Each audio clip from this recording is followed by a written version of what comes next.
नमस्कार दोस्तों। प्रतिलेखन संख्या 49। 5 सेकेंड में आपका डिक्टेशन शुरू हो जाएगा। Ready, start. सभापति महोदय, जिस भावना से मैंने यह बिल पेश किया है उसके महत्व को सरकारी और विरोधी पक्ष दोनों ने एकमत से अनुभव किया है कि देश में बेकारी की समस्या एक भयंकर रूप धारण कर रही है और इसके कारण हमारे देश का विकास, चाहे वह सामाजिक हो, आर्थिक हो या सांस्कृतिक हो, रुका हुआ है। पिछले 55 वर्षों में इसी परिस्थिति का निर्माण होते हुए हम देख रहे हैं। मंत्री महोदय ने यहाँ पर अभी कहा कि राष्ट्रपति इस काम को नहीं कर सकते हैं क्योंकि यह उनके अधिकार के बाहर है।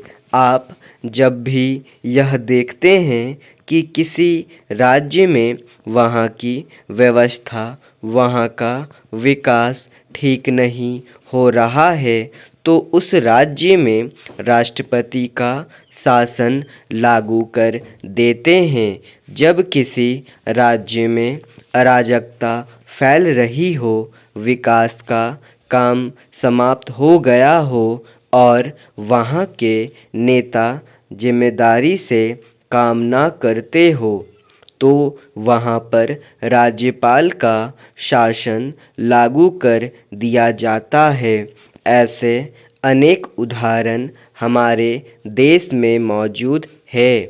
इसी प्रकार हमारे राष्ट्रपति सबसे ऊंचे अधिकारी है और अगर देश में इस तरह की स्थिति काफ़ी समय तक चलती रही तो राष्ट्रपति को आपातकालीन स्थिति में इस देश की सुरक्षा के लिए, इस देश की प्रगति के लिए सारी जिम्मेदारी अपने हाथ में ले लेने का अधिकार है।